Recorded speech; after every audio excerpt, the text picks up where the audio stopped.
Night. Windsor Great Park. Behind the trees, one royal house glows like a ghost that refuses to leave. This is the tragic story of Prince Andrew's most scandalous mansion. Royal Lodge, a $30 million home on almost 100 acres of land that now feels less like a palace and more like a trap. Imagine a house that costs up to $5 million a year just to stay alive, to stop the roof from leaking, the paint from cracking, the gardens from turning into a jungle. Now imagine the prince who lives there. With no official royal job, no public salary, and a reputation hit by one of the worst scandals in modern royal history. Outside the gates, the country is angry. Inside, the bills keep growing. The pressure from the palace is rising. And the man in the middle refuses to move out of the home he calls his last safe place. But why did Andrew fight so hard to lock himself inside this house?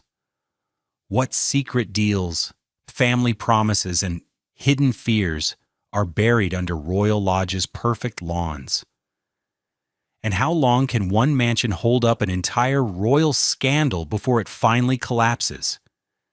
If you enjoy deep investigations into Gilded Age architecture and the families who built it, please like, subscribe, and tell me in the comments which house to explore next. Your support makes these detailed stories possible. Chapter 1. The Day the Gates Closed. The call to action fades. The camera lingers on Royal Lodge for one more heartbeat, then pulls back slowly through the morning mist. It is autumn of 2022. The gates are shut, security vans idle at the perimeter. Beyond the iron bars, the house looks calm. White walls, dark windows, old trees standing guard as they always have. But something is different. The news vans arrived first, then the photographers. Then the headlines, each sharper than the last. Prince steps back. Duke loses titles. Royal Lodge future unclear. Inside, life continues in careful silence. Staff move through the corridors. Dogs sleep on antique sofas. The kitchen still prepares 3 meals a day. Yet everyone knows the protective bubble has burst. This is not a sudden collapse. Royal Lodge has been sinking for years. Quietly, politely, the way old houses do when no one wants to admit the foundations are failing. The removal vans outside are not yet here to strip the rooms. They are a precaution, an insurance policy, a warning that what once felt permanent might not survive much longer. For decades, this house stood for comfort. It was a place where royals could drop the mask and be almost ordinary. Walk the dogs, read the newspapers, eat breakfast without cameras watching. King George VI loved it. The Queen Mother made it her home for half a century. Young Elizabeth played in the garden and tasted what a normal childhood might feel like, even though hers could never truly be normal. Then Andrew took the lease. He spent millions renovating, raised his daughters here. Tried to build a life he believed no scandal could ever touch. He was wrong. Now the house that once symbolized royal warmth has become something very different. A fortress where a prince hides from consequences. A mansion that costs far too much for a man with almost no visible income. A lightning rod that stirs public anger every time his name appears in the news. The question everyone asks seems simple. Why does he not just leave? The answer sits tangled in lease agreements, family loyalty, personal pride, and a lifetime of believing that royal status means never having to say you were wrong. But to understand how Royal Lodge turned into the most toxic address on the royal estate, you have to go back. Not just to the scandal, not even to Andrew's first day in the house. You have to go back to when this place was built and see what it was always meant to be. A hiding place, a retreat for people who needed to escape the weight of the crown without surrendering it completely. A soft landing for royals who could not quite manage palace life, but still deserved comfort and privacy. For 2 centuries, that arrangement worked. Kings and queens came here to rest. Lovers met in secret. Widows mourned in peace. The house absorbed their stories without judgment. But Royal Lodge was never designed to shelter someone the country once held to account. It was never meant to be the backdrop for a clash where privilege and scandal collide so loudly that the walls themselves seem stained. And it was certainly not built to withstand the kind of modern scrutiny that turns every detail, every unpaid bill, every closed curtain, every refusal to move out, into a symbol of everything people think is broken about inherited power. The gates are still closed, the house is still standing, but from the outside, the siege has begun. Royal Lodge was not always like this. For 200 years, it served a simpler purpose, a place where royals could drop the performance and breathe. No cameras, no rigid protocol, just family. The scandal came later. Chapter 2: The King's Cottage. Royal Lodge began as something no one would have called a mansion. In the year 1662, it was a simple keeper's lodge, a working building in Windsor Great Park where staff lived while managing the royal hunting grounds. Small rooms, low ceilings. Built for function, not for show. For more than a century, it stayed that way. Royals rode past it on hunts but never thought to live there. It was too plain, too far from the palace, too ordinary to belong to the world of crowns and ceremonies. Then, in the year 1812, the Prince Regent, the future George IV, noticed it. He was already turning Brighton into his fantasy palace and remaking Windsor Castle into a Gothic fortress. Yet he saw potential in the little lodge, tucked among the trees. He ordered it expanded. New wings. More rooms, classical proportions. A cottage large enough for a king, but still small enough to feel private. The work took years. By the time it was finished, Royal Lodge had turned into something between a country house and a royal retreat. Comfortable, but not grand. Elegant, but never intimidating. George IV used it from time to time. His brother, William IV, preferred other estates. The house drifted in and out of use, hosting minor royals and guests who needed somewhere quiet to stay, away from stiff palace corridors. Then came Queen Victoria. She did not live at Royal Lodge, but she understood exactly what it was for. Windsor Castle was for state business and formal life. Royal Lodge was for escape. She let family members use it when they needed distance from court pressures and the watchful eyes inside the castle. The pattern was set. Royal Lodge became the place you went when the palace felt too heavy, when you needed to ride horses without an audience, when you wanted your children to play in a garden that felt almost normal. It was never really about grandeur. It was about relief. By the early 1900s, the house had settled into a rhythm. It hosted younger royals, lesser titles, and occasional guests. The rooms were comfortable, but not luxurious. The grounds were beautiful, but not overly formal. It felt more like a large family home than an official royal address. Staff who worked there later remembered it as one of the easier postings. Less ceremony, fewer rules. Royals who stayed at Royal Lodge tended to relax. They ate simpler meals, dressed more casually, laughed louder. The house absorbed that mood. Within the family, it became known as a safe place. Somewhere you could admit you were tired, frustrated, or unsure without it instantly turning into a scandal. That reputation would prove crucial in the year 1931. King George V was still on the throne, but his second son, Prince Albert, the Duke of York, was struggling, shy, nervous, crushed by a stammer that turned public speaking into torture. His older brother, the future Edward VIII, was charismatic and confident. Albert felt like the backup, the lesser son standing in the shadows. He needed a home where he did not have to perform every minute. George V offered him royal lodge. Albert accepted. He moved in with his wife, Elizabeth, and their two young daughters, Elizabeth and Margaret. The family that would define the next era of royal lodge had arrived. For Albert, the house became a refuge. He could practice his speeches in private, walk the grounds without courtiers watching his every move, be a father without photographers turning each moment into a headline. His daughters ran wild in the garden.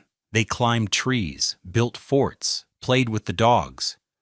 Elizabeth, the future queen, later called Royal Lodge the only place where her childhood felt real. The house wrapped itself around them, warm, quiet, protective. No one yet knew that within a few years, Albert would become King George VI, and Royal Lodge would become the place where a broken man learned how to carry a crown he had never wanted. Chapter 3. The Queen Mother's Garden. Albert became king in the year 1936, not by choice, not by plan. His brother, Edward VIII, abdicated to marry Wallis Simpson, and suddenly the shy, stammering Duke was George VI, king of an empire that still stretched over roughly a quarter of the globe. He was terrified. The palace tried to prepare him. Advisors coached him. Speechwriters crafted careful scripts line by line. But the weight did not lift. George VI felt like an understudy pushed onto the stage on opening night with no rehearsal and every eye on him. Royal Lodge became his anchor. Even as king, he refused to give it up. Buckingham Palace was for work. Windsor Castle was for state occasions. But Royal Lodge was home, the only place where he could stop pretending he had everything under control and admit, if only to himself, that he did not. His wife, now Queen Elizabeth, understood this instinct completely. She turned the house into a fortress of normality. Sunday lunches, garden picnics, evening walks with the dogs. The girls still climbed the same trees, wore the same muddy boots, dragged the same dirt through the halls. In the year 1932, before he ever took the crown, the people of Wales had given Princess Elizabeth a gift that would define Royal Lodge for generations. A miniature house called Bwthyn Bach, the Little Cottage.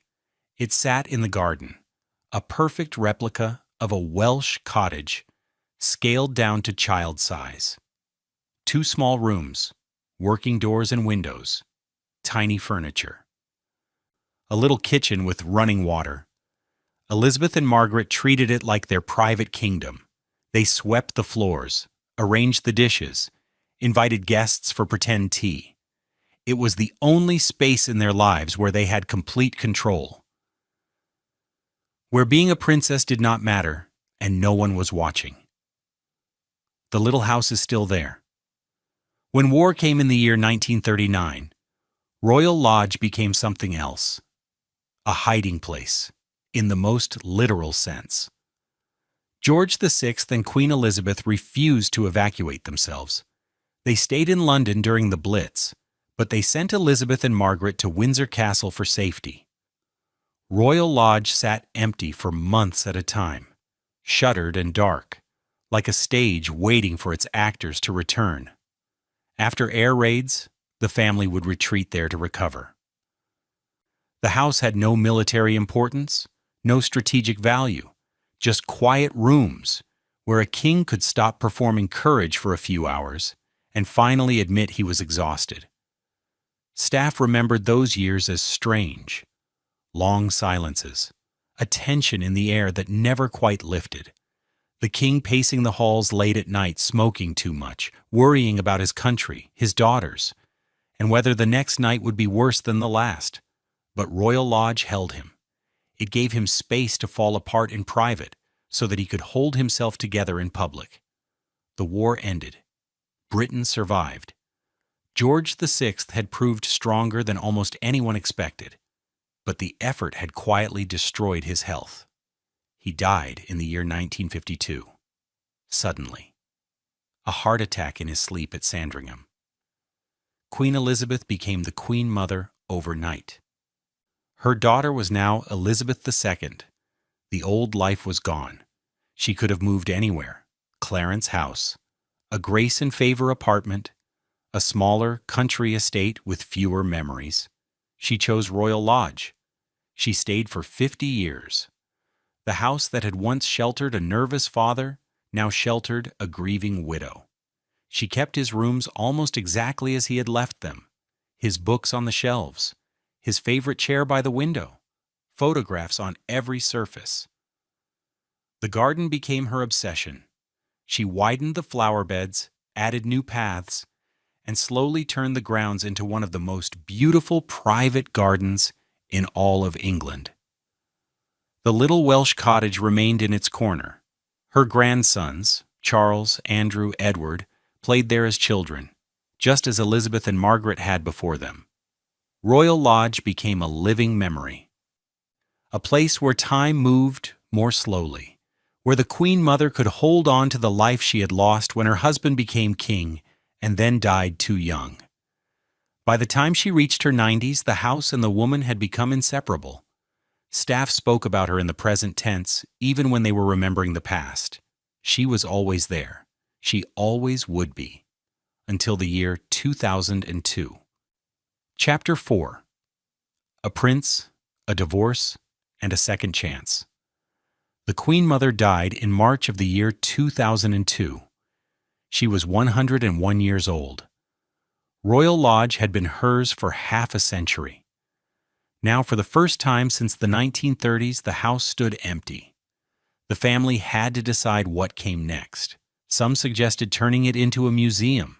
Others argued it should be split into apartments for minor royals. A few voices said it ought to be handed back to the Crown Estate and leased to someone outside the family altogether. Queen Elizabeth II had a different idea. She offered it to her second son, Prince Andrew, Duke of York. Andrew was 52. He had been divorced from Sarah Ferguson for 6 years, living partly in a grace and favor apartment at Buckingham Palace and partly in a country house he still, awkwardly, shared with his ex-wife. He had 2 daughters, Beatrice and Eugenie. Growing up split between parents, between locations, between the official version of royal life they were supposed to have and the messy reality they actually lived. Andrew wanted stability, a place that felt permanent, somewhere his daughters could call home without footnotes or explanations. Royal Lodge looked perfect for that role. The Queen offered him a 75-year lease through the Crown Estate. The terms were complicated but generous. Andrew would pay £250 a week in rent, far below market rate. In return, he would personally finance a massive renovation, new roofs, updated wiring and heating, repaired stonework, restored exterior details. The bill reportedly came to £7.5 million. Andrew paid it. He treated the deal as an investment, not in bricks and land, but in legacy. This was not just another house. It was the place where his grandmother had lived, where his mother had played as a child, where royal history clung to every corridor. He moved in during the year 2004. Sarah moved in with him. On paper, they were divorced. Officially, they led separate lives, but they had never truly separated. They shared custody, shared holidays, shared the unspoken understanding that their marriage had failed, but their partnership and loyalty to each other had somehow survived. Royal Lodge became the physical proof of that strange arrangement. 2 people who could not stay married but could not quite let go, living together inside a mansion that felt like its own sealed world. The girls loved it. Beatrice and Eugenie had grown up under the harsh glare of tabloid headlines about their parents' divorce, their bodies, their clothes, even their usefulness to the royal family. At Royal Lodge, they could disappear. They rode horses in the park, walked the dogs down quiet lanes, played in the same garden cottage their grandmother had played in some 70 years earlier. For Andrew, the house felt like redemption. His Navy career had ended. His marriage had collapsed. The tabloids had spent years sneering at him as a buffoon, a playboy, a prince who embarrassed the monarchy more than he helped it. Royal Lodge was supposed to rewrite that story. A stable home, a devoted father, a man who finally understood what mattered. He hosted family gatherings. The Queen visited regularly. Charles and his sons came for lunches. The house filled again with the kind of life it had known under the Queen Mother. Informal, warm, multi-generational. Andrew felt safe. The lease was secure. The renovations were finished. His daughters were happy. He had a role, not a full-time working royal, but something he valued more, a family anchor. The keeper of a house that carried real weight in royal memory. He believed the worst was behind him. The bills were manageable then. He still received money from the Queen's private income. He had a Navy pension. Sarah contributed with earnings from book deals and public appearances. Royal Lodge cost roughly £250,000 a year to maintain. Expensive but not impossible. Andrew settled in. He bought new furniture, repainted rooms to suit his own taste. Slowly, almost without noticing, he erased his grandmother's aesthetic and replaced it with his own. The house stopped being the Queen Mother's and became his. No one warned him how fast that feeling of security could vanish. How a few photographs, a handful of friendships, and a series of disastrous choices could turn his safe haven into a cage. The trap was already being built. Andrew just did not see it yet. Chapter 5. A House Built on Special Rules. The lease Andrew signed was not a normal lease. Most people who rent a house pay something close to market rates and look after the basics. The landlord handles the big repairs. The tenant can leave with proper notice and a few signatures. Royal Lodge operated on a completely different logic. Andrew's deal ran through the Crown Estate, the huge portfolio of land and buildings technically owned by the monarch but managed as a separate business. The Crown Estate oversees everything from London office towers to stretches of rural farmland to historic royal homes that no longer function as official palaces. Royal Lodge sat in that last category. Too large for modern royal life, too expensive to leave empty, too historically sensitive to hand over to just anyone with money. The answer they found was a 75-year lease at £250 per week, roughly £13,000 per year. For comparison, similar country houses in the area can rent for £500,000 a year or more. Andrew was paying less than 3% of the going rate, but the discount came with strings attached. Andrew had to fund every renovation himself, not just redecorating or new curtains, full structural restoration, roofs stripped and rebuilt, plumbing replaced, electrical systems brought up to code, crumbling stonework repaired, the kind of deep work that costs millions and never truly ends in a house first built in the 19th century. He also had to maintain the estate to Crown Estate standards. That meant professional gardeners, tree surgeons, and ground staff. Regular inspections. Immediate action whenever damp appeared, tiles slipped, or masonry cracked. And he could not sublet, could not sell on the lease, could not turn it into a money-making asset. One day the lease could pass to his daughters, but only if the Crown Estate agreed. On paper, it was a neat bargain. Low rent in exchange for high responsibility. In reality, it tied Andrew to a long, expensive commitment built on the assumption that he would always have serious money coming in. For many years, that assumption held. As a working royal, Andrew received an annual allowance from the Queen's private funds, the Duchy of Lancaster. Estimates put it at around £249,000 per year. Not enormous by royal standards, but enough to cover staff wages, routine maintenance, and daily life at Royal Lodge. On top of that, he had his Navy pension, income from investments, occasional consulting fees from companies happy to pay for a royal name on the invite list. On the spreadsheets, the house looked manageable. Inside, Andrew and Sarah built a life that puzzled almost everyone who tried to label it. Divorced, but living together. Separate wings, but shared meals. Independent romantic lives, but united parenting. Staff called it the arrangement. Visitors called it odd. The tabloids called it a circus, but in practice, it functioned. The girls had one stable base. Andrew had companionship. Sarah had a roof over her head after years of money trouble and public shaming following the divorce. Royal Lodge absorbed the strangeness without complaint. It had seen far worse. Mistresses smuggled in, secret marriages, royals who drank too heavily, spent too freely, or made choices that would have destroyed anyone without a title as a shield. One more unconventional household barely registered in its walls. Andrew entertained constantly. Business contacts, foreign dignitaries, old comrades from his Navy days, people who wanted access to a prince and were willing to ignore his reputation if it got them closer to power.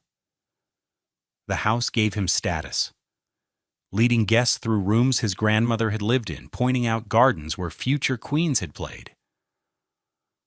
All of it reminded everyone, including Andrew himself, that he mattered.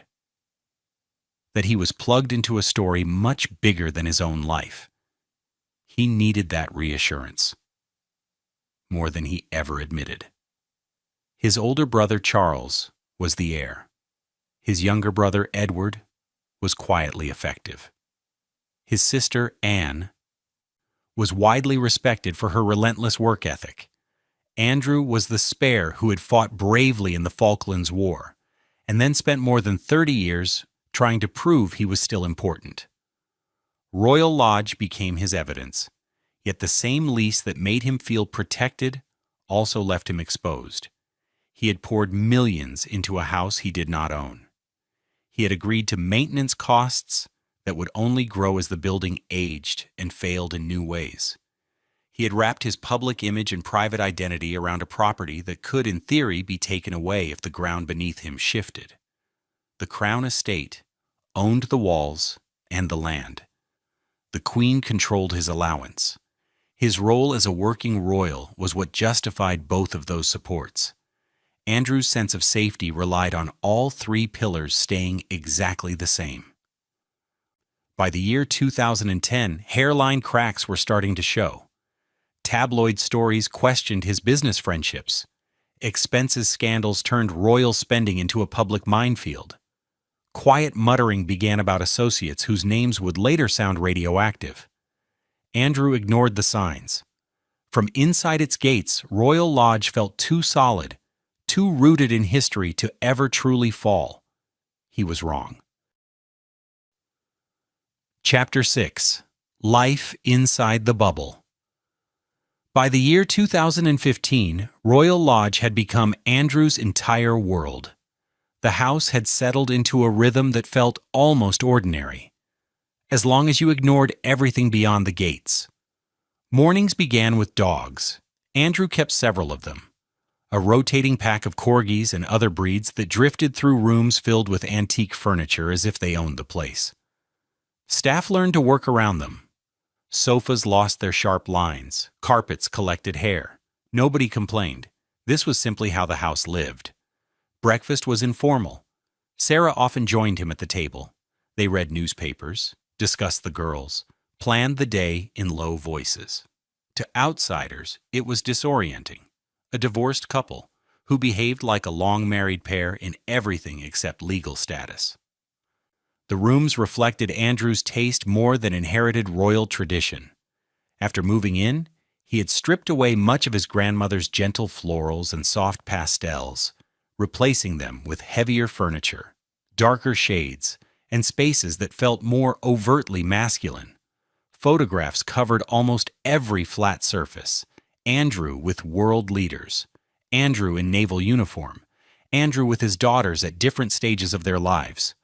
The walls repeated the story he wanted people to remember. A prince who had served, who was connected, who still belonged. Keeping that story alive required a small army. Royal Lodge needed a full team. housekeepers, groundskeepers, cooks, security officers, drivers. The payroll ran to hundreds of thousands of pounds each year.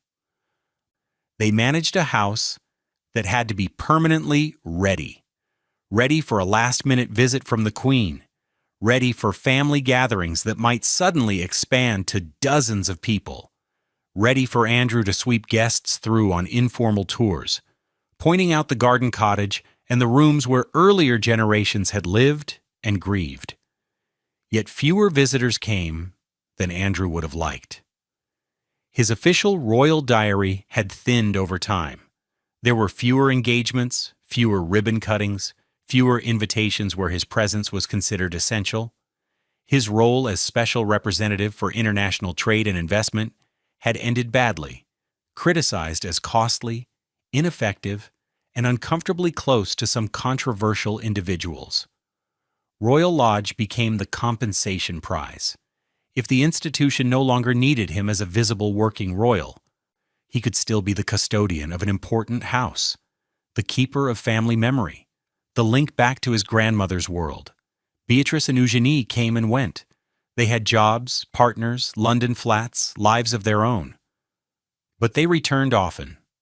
Royal Lodge was still home base, still the one place where they felt like themselves, rather than minor royals being graded on outfits, expressions, and posture. The garden cottage remained their small kingdom. They no longer played house there, but the little building held too much history to abandon. Sometimes they brought friends inside, showing them the tiny kitchen, the child-sized furniture, the sense that time had been frozen for decades. For Andrew's daughters, Royal Lodge stood for something simple and good, a childhood that had been secure and affectionate, despite their parents' divorce and the constant noise of the tabloids. Andrew clung to that meaning. If his girls loved the house, he told himself, then he must have done at least one thing right. Security wrapped the property like invisible armor, armed police at the perimeter, cameras watching every approach road, alarms on each door and window. Windsor Great Park added another protective layer, thousands of acres of controlled land between Royal Lodge and the outside world. Inside that bubble, Andrew could behave as if the external narrative did not exist. He hosted dinner parties, long evenings with old Navy friends, business contacts, and people who still addressed him with the deference he craved. Conversation tended to loop around the same subjects: war stories, deals that might happen, complaints about journalists who never got the full picture. No one in those rooms pushed back. No one was required to. Royal Lodge filtered out dissent, along with the noise of the main roads. The house made a selective reality possible. Andrew saw news stories that portrayed him badly and wrote them off as personal attacks. He heard criticism and blamed advisors who had let things get out of hand. He felt his public standing slipping and responded by clinging even more tightly to the trappings of status: the title, the house, the security detail at the gate. Royal Lodge became both sanctuary and echo chamber. Meanwhile, the bills kept growing. Maintenance on a house of that size never paused. Roofs needed work, stone facades cracked, heating systems aged and demanded replacement. The grounds required constant mowing, pruning, and replanting just to look effortless. Andrew's income did not grow at the same rate. The allowance from the Queen's private funds covered the basics, but extras had to come from elsewhere: investments, help from wealthy friends, loans and arrangements that would look far more troubling in hindsight. He told himself it was all under control. The lease was long. The house was secure. The Queen would never let him fall. Outside the gates, the mood was shifting. Stories spread about Andrew's judgment, about the people he chose to befriend, about his apparent inability or refusal to see how certain photographs and appearances looked to the rest of the world. Royal Lodge cushioned those warning signs. Inside, the pattern barely changed: dogs on sofas, newspapers over breakfast, family photos staring down from every wall. The bubble held. For the moment. Chapter 7. Rumors at the Gate. The first cracks appeared in ways Andrew could still shrug off. There were tabloid stories about extravagant spending, questions about who picked up the bill for private jets when he traveled for business, photographs of him at parties, with people whose fortune seemed to come from shadows rather than clear, respectable work. Each story on its own looked survivable, embarrassing, but not fatal. The kind of coverage that came with being a prince who was not quite important enough to shield, but far too visible to ignore. Royal Lodge became the place he ran to after each round of bad press. The house absorbed his anger and disbelief. Staff learned to read the signs. Shorter temper, longer silences, more hours shut away in his study with newspapers spread across the desk. Sarah defended him in public. His daughter stayed loyal in private. The Queen said nothing, a silence Andrew chose to hear as approval. But the stories did not stop. In the year 2011, questions surfaced about his friendship with Jeffrey Epstein, an American financier, a convicted sex offender, a man Andrew had been photographed with multiple times over the years. Andrew's explanation was simple. He had met Epstein through Ghislaine Maxwell, an old friend. The connection had been useful for making introductions in the business world. After Epstein's conviction, Andrew said, he had cut ties. Mostly. Then came the photographs of Andrew walking side by side with Epstein in New York's Central Park in the year 2010, well after the conviction. Andrew insisted he had flown over to end the friendship face to face. Critics said it looked far more like he had gone to keep it alive. The story churned through the press for weeks, then slid off the front pages. Royal Lodge drifted back to its quiet routine.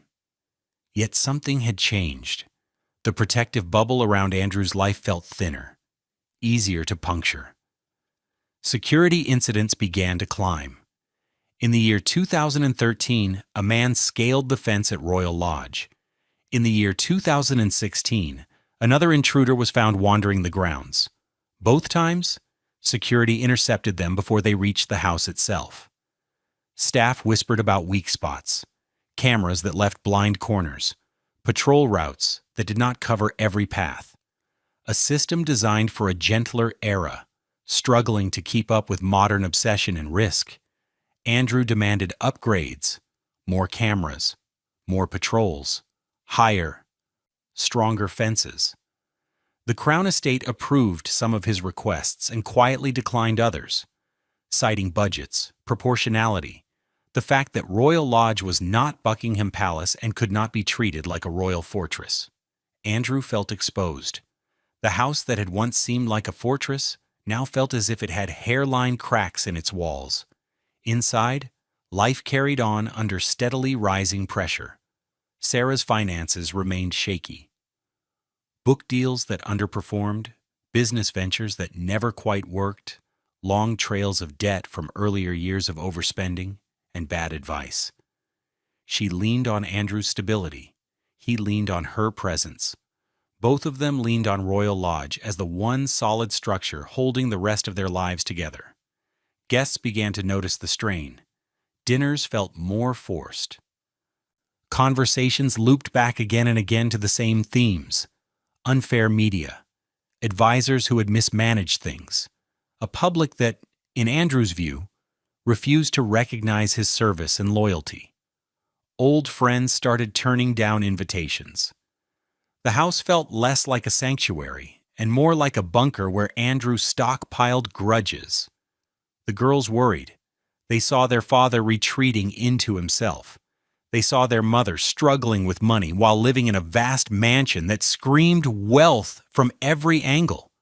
They saw a situation that seemed impossible to sustain, but also impossible to fix. Royal Lodge demanded more money every year. The £7.5 million Andrew had poured into renovations in the early 2000s had not been a final bill. Old houses never stop asking for more.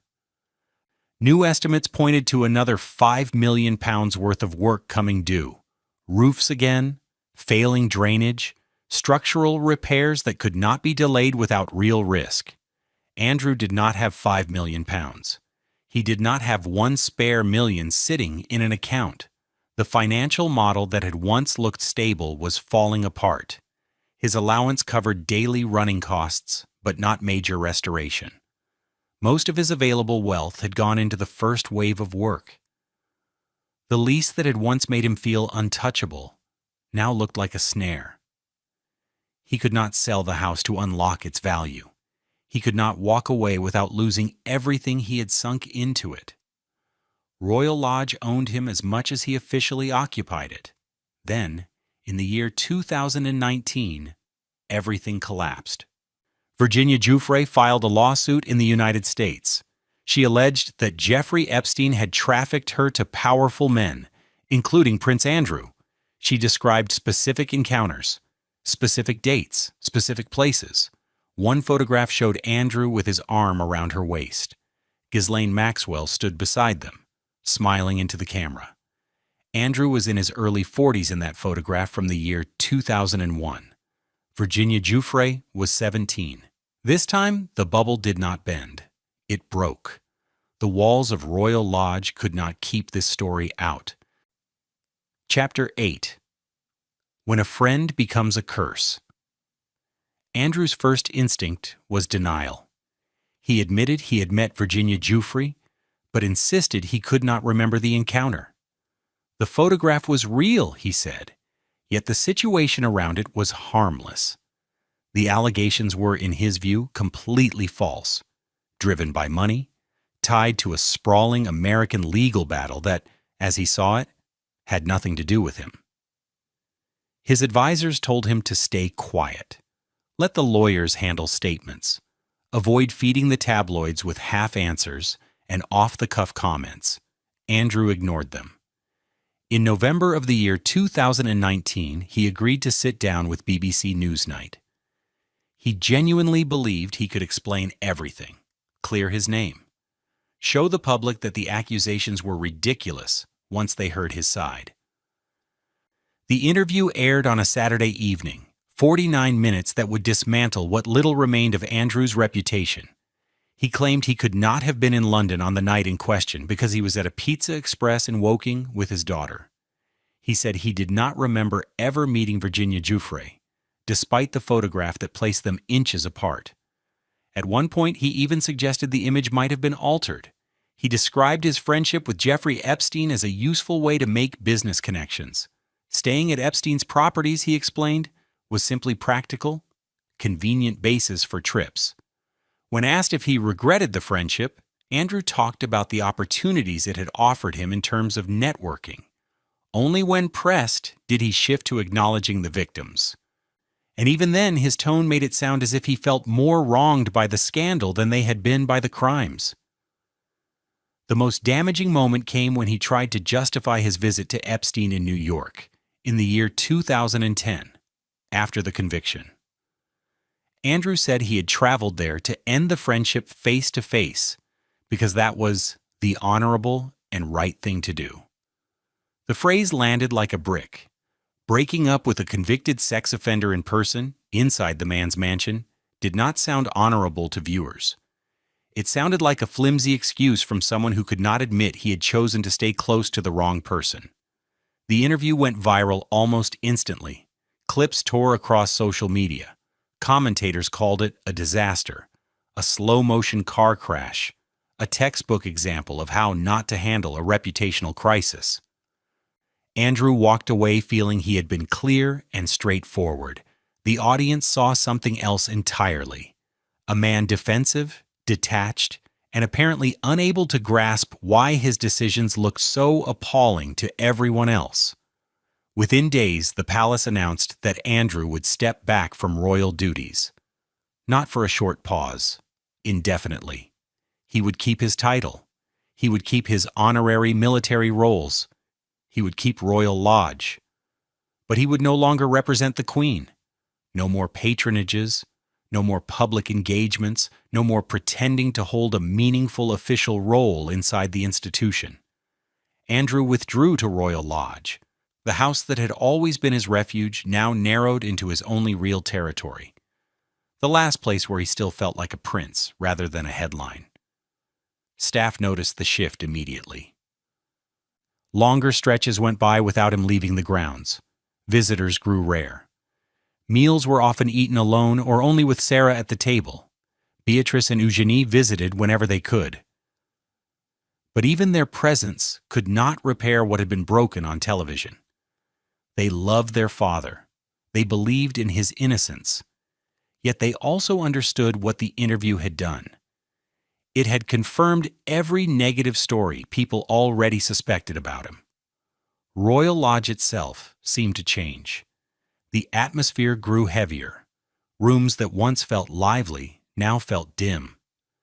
The quiet between conversations stretched out, uncomfortable and thick. Andrew stopped hosting dinner parties, stopped guiding guests through the gardens, stopped playing the role of gracious custodian that had once given him a sense of purpose and importance.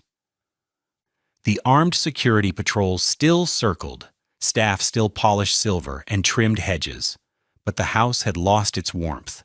It felt less like a family home and more like a waiting room where Andrew sat, hoping for a vindication that never arrived. Outside the gates, the pressure intensified. Charities dropped his patronages. Military regiments that had once proudly claimed him as a figurehead quietly created distance. Organizations that had featured his name on glossy brochures now scrubbed it from their websites. The monarchy moved on as if he had already stepped into the past. The Queen made no public statement. Charles maintained a careful, chilly distance. The message could not have been clearer. Andrew was on his own. Royal Lodge became his entire universe because, functionally, he no longer had another one.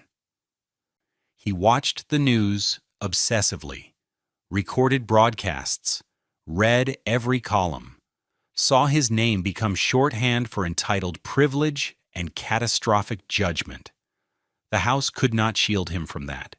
Its walls could not muffle the anger outside or repair the trust he had lost. But he still refused to leave. Royal Lodge was the last physical proof that he belonged to something bigger than the scandal, that he still had a place inside the royal story, even if the public no longer saw it. The lease remained intact. The Queen had not ordered him out. As long as he lived within those grounds, Andrew could tell himself he was still a prince with a role, not just a problem the family wanted to forget. The bills, however, did not care about narratives. They arrived on schedule: maintenance costs, staff wages, security expenses. Andrew's income had collapsed. The private allowance from the Queen continued, but everything else had evaporated. No business deals, no paid appearances, no consulting work linked to public duties. Royal Lodge cost around £250,000 a year simply to keep running.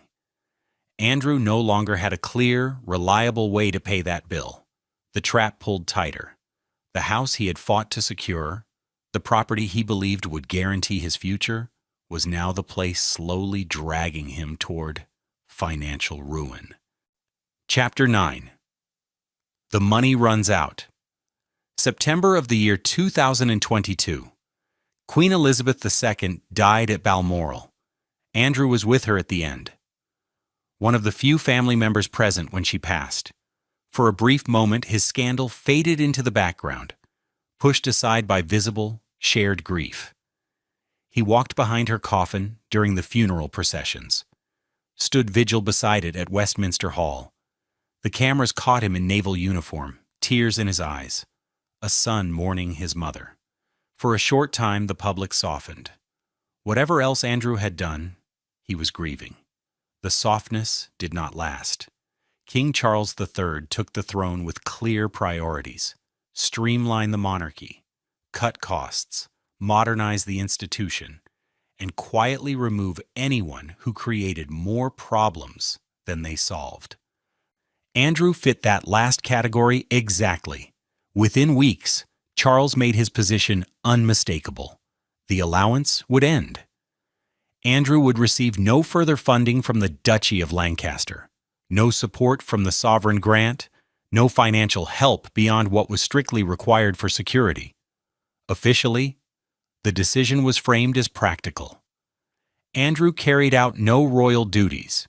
He generated no positive value for the institution. Why should public money or royal funds support the lifestyle he had become used to? Andrew pushed back. He had served in the Falklands War. He had worked as a trade envoy for years. He insisted he had given his life to the family and to the crown. Charles did not move. The military service was 4 decades in the past. The trade role had ended in controversy. And the interview, that catastrophic BBC appearance, had humiliated the entire monarchy. Andrew was, from that point on, financially on his own. The numbers were unforgiving. Royal Lodge cost approximately £250,000 a year in basic maintenance alone. Staff salaries added another large, unavoidable sum. Security, technically funded by the Metropolitan Police, but constantly under review, was estimated at around £3 million annually. Andrew's Navy pension brought in roughly £20,000 a year. There was still some investment income, but nowhere near enough to cover the bills. Sarah had no stable income. Her business projects had collapsed. Her books no longer sold the way they once had. She depended on Andrew's financial base, and that base was cracking. The house itself needed immediate work: roof repairs, exterior painting, window restoration, structural checks. Estimates ran to several £1,000,000. Andrew could not pay. He went to Charles for help. Charles refused. The confrontation quickly became family legend. 2 brothers fighting over money, status, and the meaning of loyalty.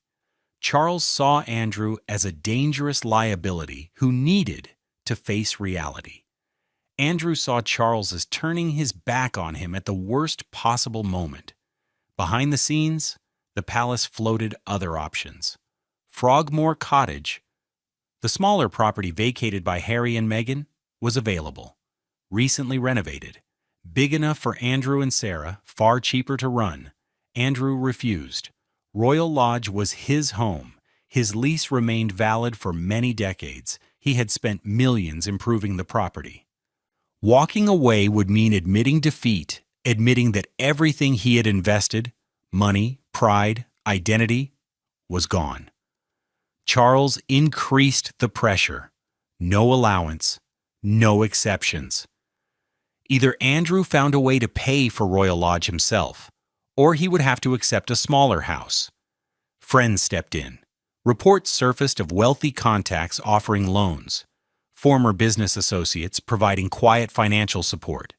The details stayed vague, but the money clearly came from somewhere. From the outside, it looked terrible. A disgraced prince with no visible income still managing to fund a multi-million-pound lifestyle. People began to ask obvious questions. Who was paying, and what did they expect in return? What kind of access or influence were they buying? Andrew insisted everything was above board: private funds, legal arrangements. Nothing improper. The public did not believe him. The same pattern played out yet again. Andrew making choices that might technically pass legal tests but looked rotten to everyone watching. Royal Lodge turned into a symbol of everything people hated about royal privilege. A man with no job, no income, and a wrecked reputation living in a grand mansion while ordinary families worried about heating bills and food prices. From time to time, small groups of protesters gathered near the park gates. Never huge crowds, but large enough to be noticed. Signs demanding that Andrew leave. Chants about fairness, justice, and accountability. Inside, Andrew retreated further. He stopped reading most newspapers, avoided social media entirely. built himself a careful information bubble where he could still believe he was the victim of cruel, unjust persecution. Sarah remained his main companion. They ate together, watched television together, walked the grounds with the dogs, two people clinging to a way of life that had already slipped away, even if neither wanted to say it aloud. The house itself began to betray the strain. Paint dulled, stonework stained and weathered. The gardens were still tended, but not with the meticulous care they once received. Corners were cut. Little things went unfixed. Royal Lodge was fading slowly, and Andrew was fading with it. The question hanging over everything was simple: how long could this continue? Andrew convinced himself he could outlast the outrage, that public anger would shift to other scandals, that Charles, under pressure, would eventually relent. He was wrong on every count. The siege was only just beginning. Chapter 10. A Mansion in Slow Decay. By early 2023, Royal Lodge had begun to look tired. The white exterior paint, once crisp and bright, had faded to patchy gray. Shutters were weathered, window frames flaked and cracked. The sort of quiet, constant maintenance that happens on well-funded estates had slowed to emergency fixes only. The grounds told the same story. The lawns were still mowed, but not with the old precision. Flower beds were weeded, yet rarely replanted. Trees were trimmed just enough to stay safe, not shaped to look beautiful. Staff numbers had fallen. Andrew could no longer afford the full team. Some roles were left vacant. Others were merged. People who had worked at Royal Lodge for years quietly slipped away to more secure jobs elsewhere. The house felt emptier. Dining rooms that once hosted big family meals sat dark.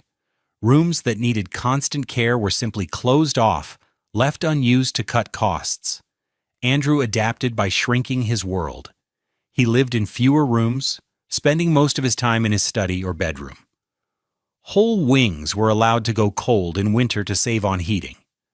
Sarah tried to keep up a sense of normal life. When no staff were available, she cooked simple meals herself. She took on household jobs that, a decade earlier, would have been unthinkable for a duchess living in a royal home. But she could not disguise the truth. Royal Lodge was failing. The roof needed urgent work. Leaks had appeared in several places. Temporary patch jobs held for the moment, but everyone knew a full restoration would cost millions. The heating system was decades old and increasingly unreliable. Winters grew uncomfortable. Staff wore extra layers inside. Andrew complained constantly about the cold, yet there was no budget to rip everything out and replace it. Outside, the stonework showed deep weather damage. Cracks crept along walls. Drainage problems left water pooling around the foundations after heavy rain. Each problem made the next one worse. Every delayed repair turned into a bigger bill. The house and the man mirrored one another. Both had been impressive once. Both were now visibly deteriorating. Both refused to fully admit how bad the situation had become. Public anger had not faded with time. If anything, it had sharpened. Talk shows debated Andrew regularly. Should he keep his titles? Should he keep Royal Lodge? Should he still have armed security funded, even indirectly, by taxpayers? Opinion polls showed strong support for stripping all three. To most people, he looked like a man who had disgraced himself, damaged the monarchy's reputation, and still lived in comfort while giving nothing back. Royal Lodge became the lightning rod for that resentment. The mansion turned into a shorthand for everything people disliked about inherited privilege: a man with no job, no income, and a ruined name still living behind high walls in a sprawling estate. Social media amplified the fury. Photographs of Royal Lodge circulated constantly. Users compared its sweeping driveways and endless lawns to small houses where ordinary families squeezed every bill. Others calculated how many nurses or teachers could be funded for the price of Andrew's security. The anger reached Parliament. members of Parliament began asking direct questions. How much did Royal Lodge really cost the public? Could the Crown Estate terminate the lease? What powers did the king actually have to force Andrew to move? The answers were messy. The lease was legal and long-term. Andrew had met his renovation obligations. The Crown Estate could not simply throw him out without clear cause. But the political cost of protecting him was rising faster than any maintenance bill. Charles faced pressure from advisors and modernizers. Reform, or risk becoming irrelevant. Show that the monarchy can hold its own members to account. Prove that titles do not place anyone above consequences. Royal Lodge became the test case. Inside, Andrew swung between defiance and despair. Some days he talked about fighting in court to keep everything exactly as it was. Other days he barely left his bedroom. Beatrice and Eugenie visited less often. They had their own young families now, their own public images to defend.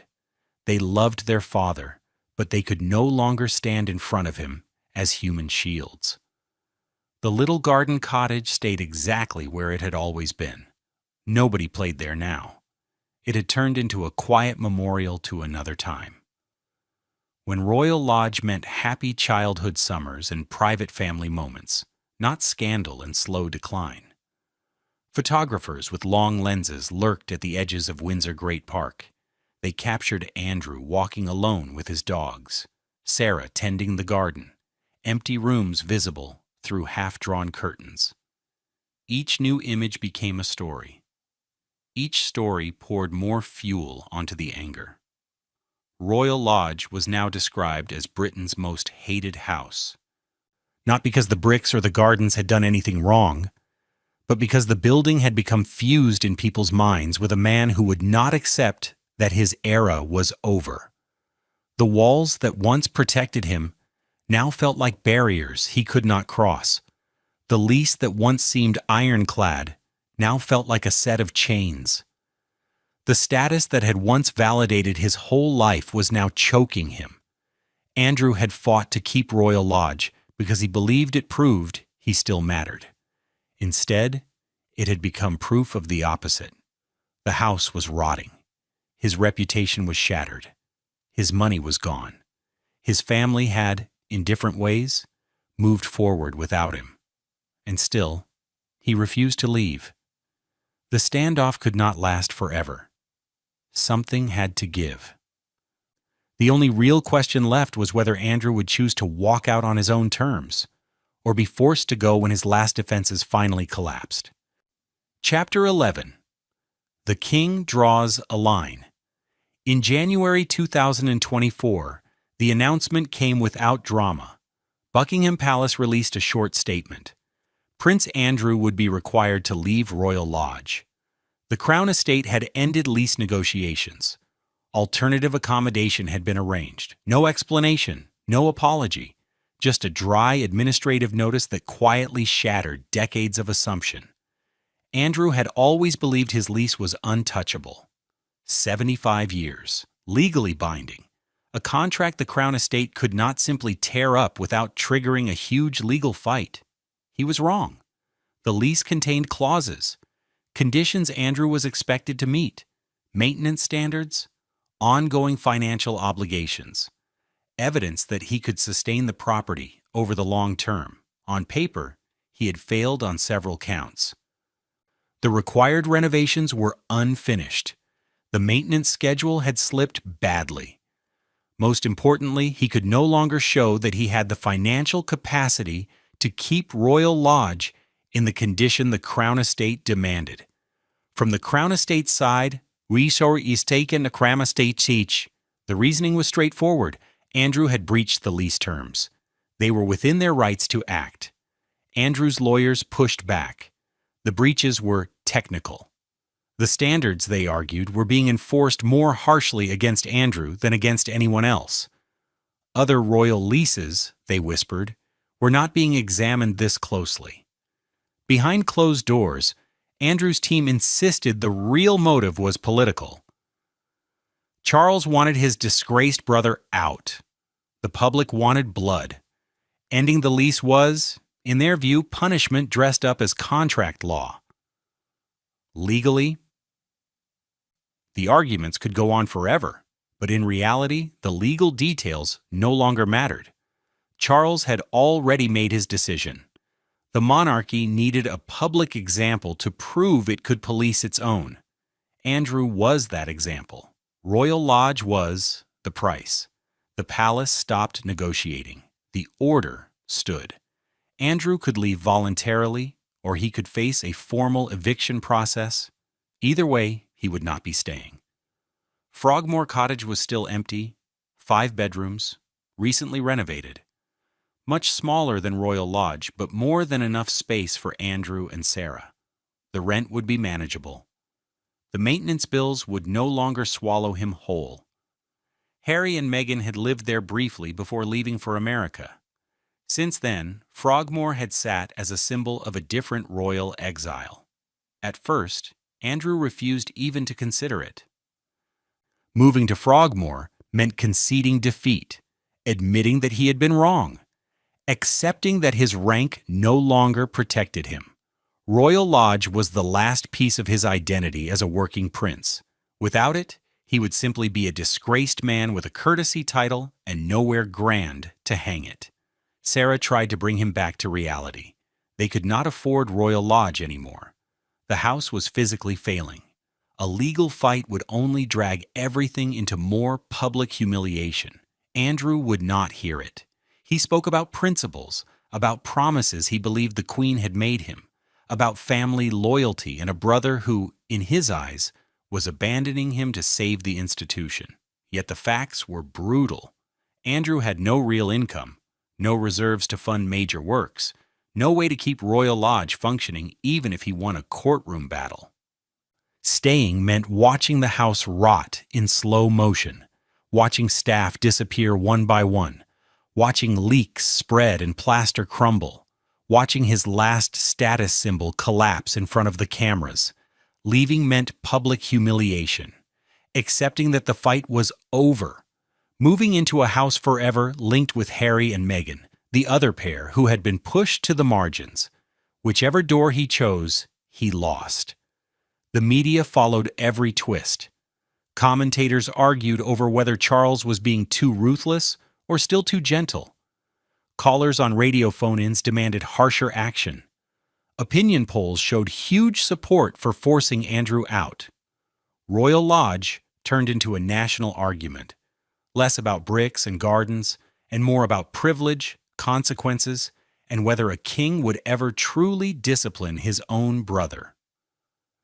Protesters returned to the park gates, this time in greater numbers. Hand-painted signs read, "Evict Andrew and no more royal freeloaders."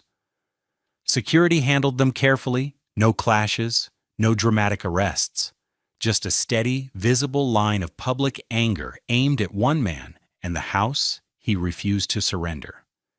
Andrew watched from upstairs windows. He saw the placards, heard the chants drifting across the lawns, realized with a kind of numb clarity that he had become the villain in a story that would not end until he left.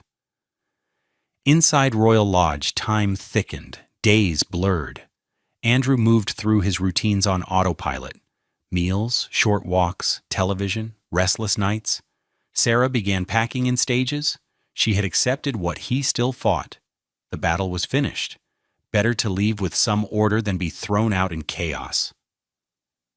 The house felt haunted. Every corridor held echoes. His grandmother's laughter. His daughters playing in the garden. The Queen sitting at the table for Sunday lunch. Decades of family life that had once seemed permanent now felt like scenes from someone else's story.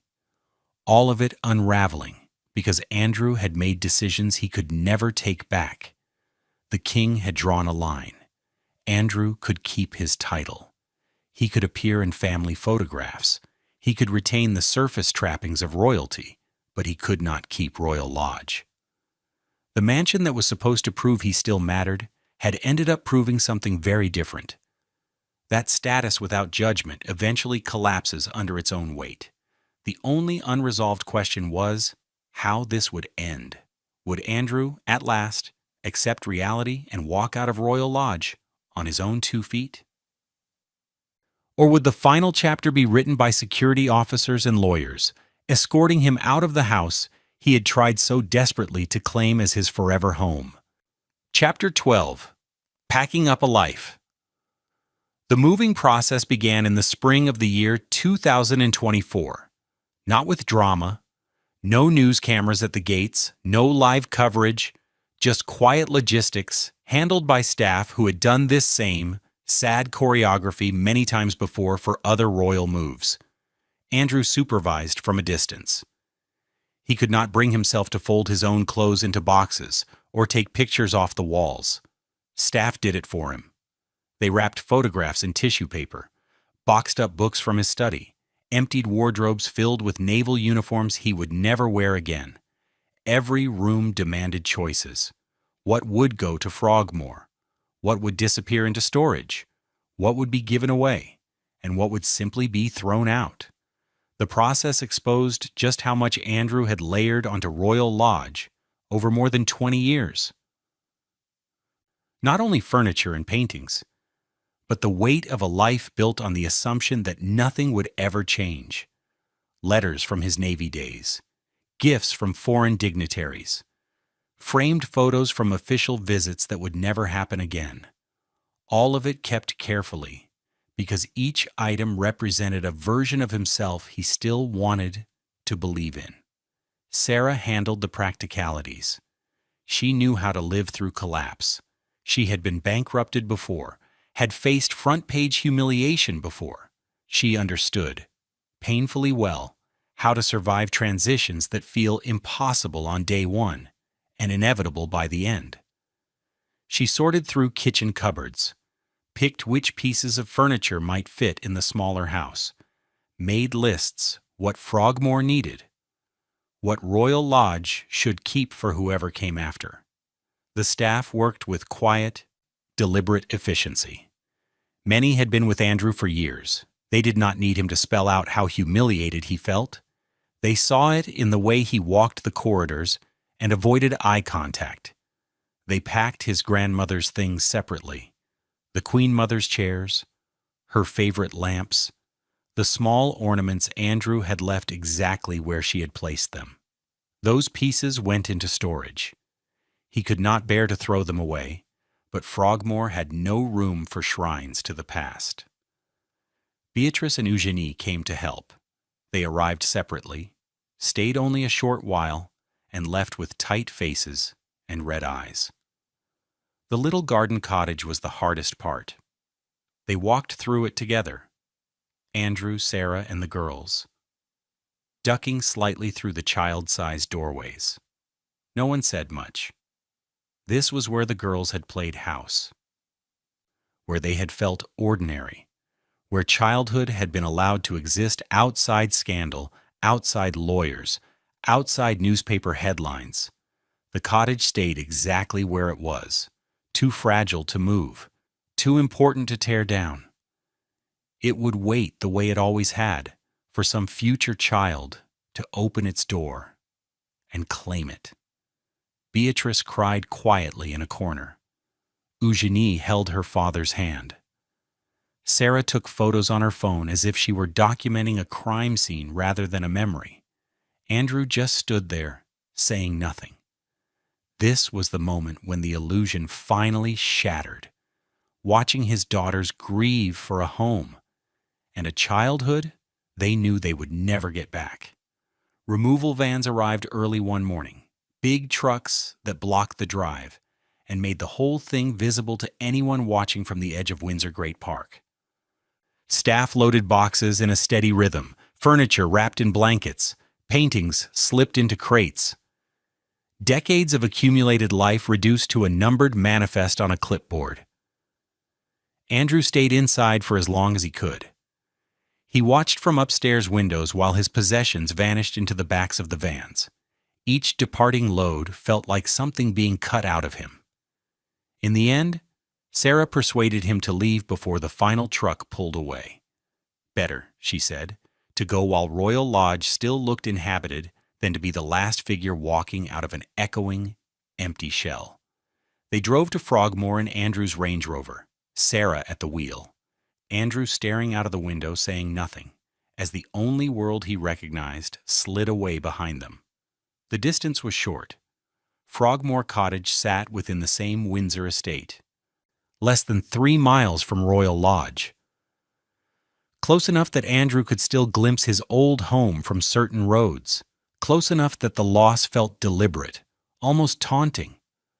Frogmore looked small after Royal Lodge, neat, freshly painted, well kept, but unmistakably small. 5 bedrooms instead of something like 30. Modest gardens instead of sweeping parkland. Rooms that estate agents would call cozy. But that felt cramped to a man used to entire wings and long corridors. Staff had unpacked the essentials before he arrived. Beds made, towels hung, the kitchen stocked. Someone had even placed a few familiar ornaments where he would see them first, hoping to make the house feel welcoming. Andrew walked through slowly. His furniture looked oversized in these limited rooms. His photographs crowded the walls. Everything that had settled so naturally into Royal Lodge felt slightly ridiculous and out of scale here. This was Harry and Meghan's old house. That thought would not leave him alone. Andrew was now living in the home associated with the other couple who had been pushed to the edge of royal life. The symmetry felt intentional. Punishment written in floor plans. Sarah did her best to sound hopeful. The house was charming. The location was practical. They would adjust and build something new. Andrew did not respond. He drifted from room to room like a ghost haunting someone else's story. That first night at Frogmore, he could not sleep. The sounds were wrong. The ceilings felt low. The walls seemed too close. He kept expecting the house to open up into the vast spaces he had left behind. Sarah found him at 3 in the morning, sitting at the kitchen table with all the lights off. He was not crying, not talking, just sitting very still, alone with the knowledge that this place would never, ever feel like Royal Lodge. Royal Lodge was gone. The life he had spent decades constructing inside its walls was finished, and Prince Andrew, Duke of York, no longer had anywhere left to hide. Chapter 13. Who owns a royal house? Royal Lodge sits empty now. The furniture has gone. The photographs have been taken down. Rooms that once held decades of family life now echo with nothing but the footsteps of staff carrying out routine inspections. Yet one question hangs over the silence. Who actually owns this house? The answer is far less straightforward than it looks. Royal Lodge belongs to the Crown Estate, a vast property portfolio that lives in its own legal category. It is not private property in the way a normal house is. It is not government property in the usual sense either. It is something in between. The Crown Estate took shape in the year 1760, when King George III agreed to surrender the income from royal lands in exchange for a fixed annual payment from Parliament. That bargain still underpins the system today. The monarch does not personally own the Crown Estate, but it is not simply a public asset that ministers can sell off at will. Properties like Royal Lodge sit right in the middle of this gray area. They are historically important. They are tied to the identity of the monarchy. But they are managed as commercial assets that are supposed to generate income or serve clear strategic purposes. For roughly 2 centuries, that setup worked quietly. Royal Lodge housed working members of the family. They carried out engagements, cut ribbons, toured hospitals, and military bases. In return, they lived in historic buildings whose upkeep was justified as the cost of monarchy. On paper, the trade felt balanced. Andrew broke that balance. He kept the house after losing his role. He tried to maintain the lifestyle, while no longer offering the service that had once been used to defend it. The equation stopped adding up. The Crown Estate's decision to reclaim Royal Lodge was not only about leaky roofs and missed inspections, it was also about redefining what royal privilege is supposed to mean inside a modern democracy.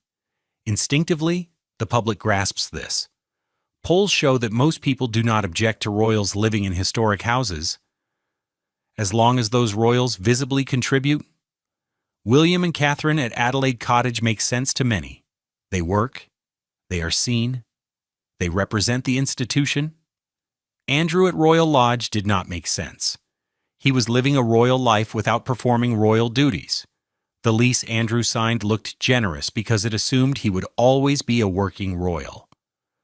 Low rent in exchange for a status and role that could be used to justify the deal. Once that role vanished, the arrangement became impossible to defend. But Andrew's case also exposes a bigger issue. How does royal housing actually work? Charles lives at Clarence House, which belongs to the Crown Estate. William has Adelaide Cottage. Anne owns Gatcombe Park privately. Edward lives at Bagshot Park under a Crown Estate lease. Each address comes with different terms. Each agreement carries different duties and expectations.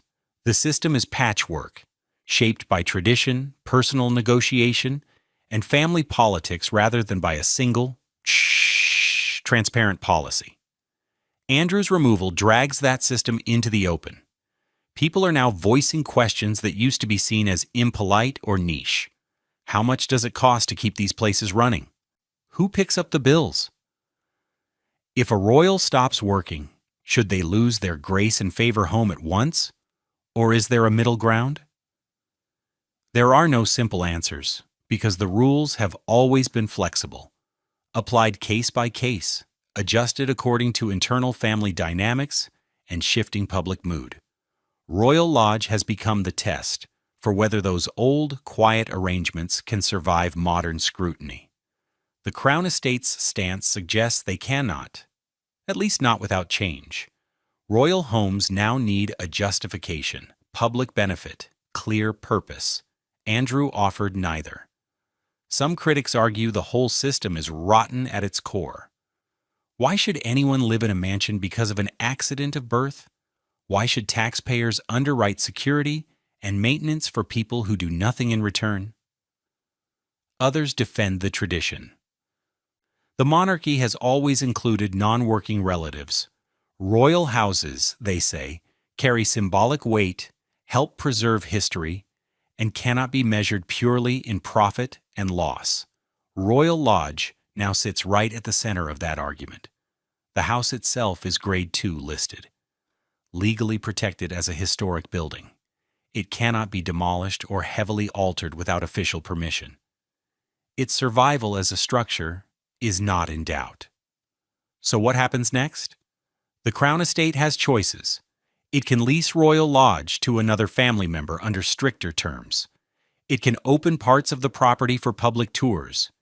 It can use the house for official events, conferences, or retreats, or it can leave it empty for a time while the entire approach to royal housing is reconsidered. Whatever option they pick will send a signal about what kind of monarchy Britain wants. One that clings to tradition no matter the political and financial cost? One that behaves more like a business, constantly measuring value and return? Or something in between? Preserving history, but expecting accountability and visible contribution in exchange.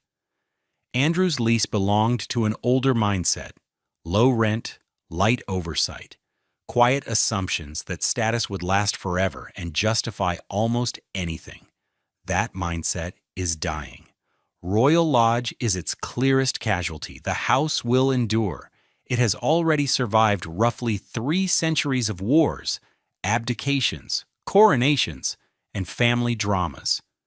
Whoever moves in next will step into a long line of royals who used it as an escape hatch from palace formality. But the rules around it have changed. Royal Lodge will never again function as someone's private kingdom, insulated from outside questions, protected only by a title on the gate. The walls are still the same. The gardens are still beautiful. The little cottage where princesses once played still stands in its corner of the grounds. What has changed is the meaning. Royal Lodge has shifted from a symbol of royal comfort to a warning about royal accountability, from safe haven to cautionary tale. Chapter 14. A new story for an old house Royal Lodge has been many things. A keeper's cottage for staff who manage the royal hunting grounds. A romantic retreat for Georgian princes slipping away from court formality. A family home for a reluctant king who needed somewhere he could breathe. A widow's sanctuary for half a century. A divorced prince's last fortress. And now, an empty mansion waiting for its next chapter. The building has never stayed the same for long. Each generation has reimagined it. Added wings, changed colors, rearranged rooms, turned it into whatever the current resident needed most. That pattern will continue. The only question is what shape it takes next. The Crown Estate is weighing options. Nothing has been announced publicly, but several possibilities circulate quietly through royal circles and estate planning meetings. One option is to lease Royal Lodge to another working royal under rewritten terms, higher rent, stricter maintenance rules, regular inspections, a contract that spells out in black and white that the house comes with obligations as well as comfort. Princess Anne's name appears often in those conversations. She is approaching 75 and still works a heavy program of engagements. Gatcombe Park is her private home.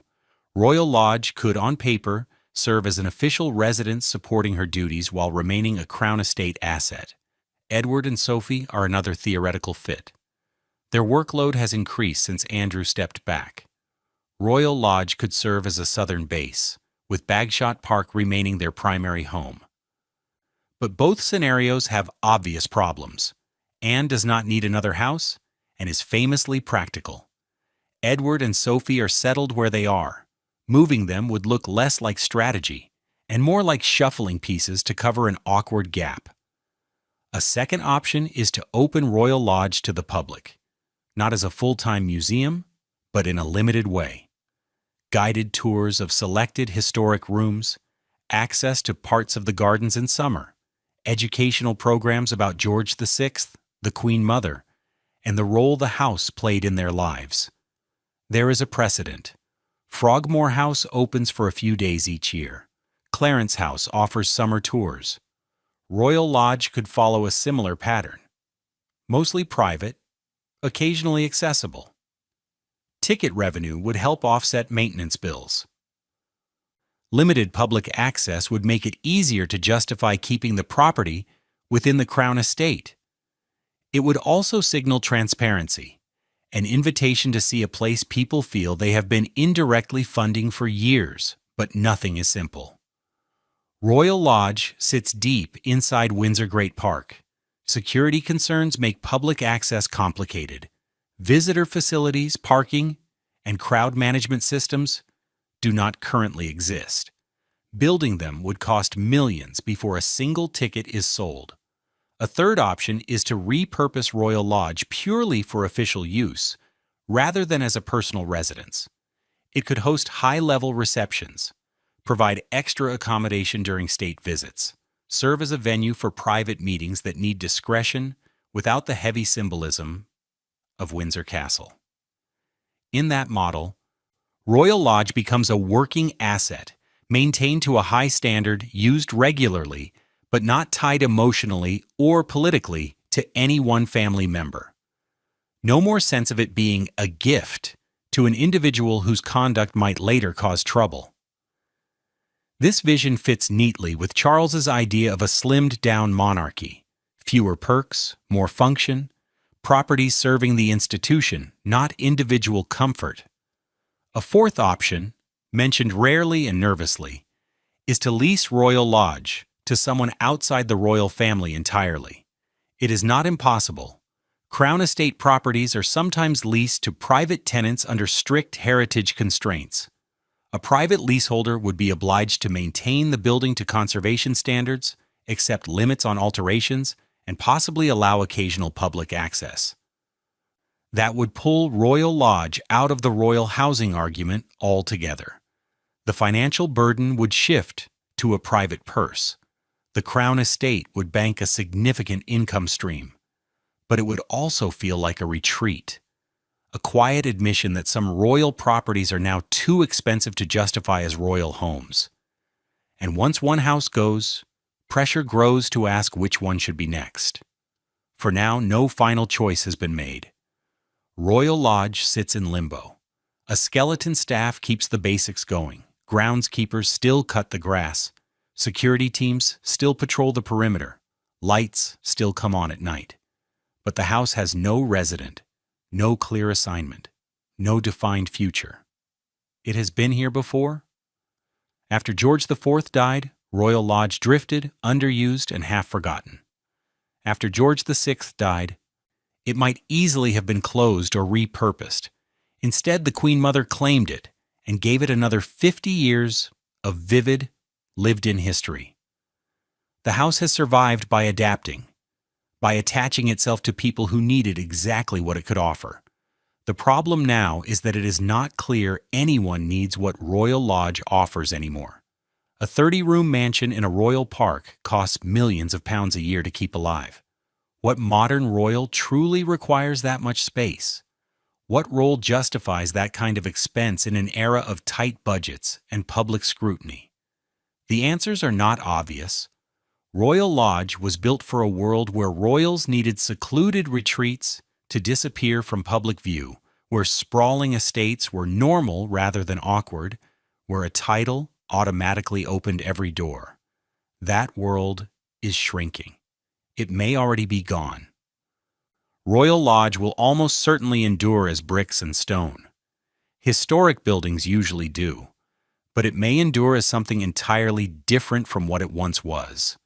Not a private home, not a secret refuge. Perhaps just a beautiful, costly monument to a system that took too long to decide what it wanted to be in the modern world, and discovered too late that the walls were telling a different story than the one it thought it was living. Chapter 15. What this mansion says about us. Royal Lodge is not just Andrew's story. It's a mirror held up to an entire system, one that protects people who don't deserve protection, rewards status over service, and takes decades to admit what everyone already knows. Andrew's mistake wasn't loving the house. It was believing the house made him untouchable. He spent 20 years treating Royal Lodge as proof of his importance, a mansion that said he still mattered, even as his reputation collapsed around him. The public saw something different, a man hiding behind walls, clinging to symbols he hadn't earned, demanding privilege without accepting responsibility. The standoff revealed a fundamental truth.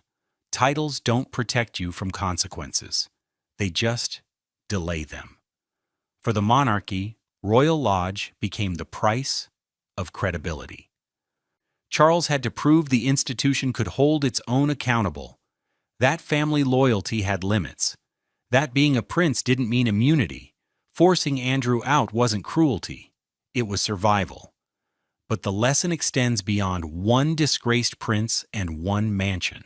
Most people will never live in a royal lodge, will never sign a 75-year lease on a historic estate, will never face eviction from a house tied to 3 centuries of history. But many know what it feels like to hold on to something past its time, a job that no longer fits, a relationship that's already over, a version of yourself that doesn't match reality anymore. Andrew's tragedy wasn't losing Royal Lodge. It was wasting years fighting a battle he'd already lost, pouring money he didn't have into a house that couldn't save him, believing status would protect him when status was the problem. Royal Lodge taught him what it teaches everyone eventually. Walls can't shield you from truth. Beautiful surroundings don't make ugly situations disappear, and sometimes the place you fight hardest to keep is exactly what's destroying you. The house stands empty now, waiting for whatever comes next. The real question isn't what happens to Royal Lodge. It's whether we learn what it tried to teach us.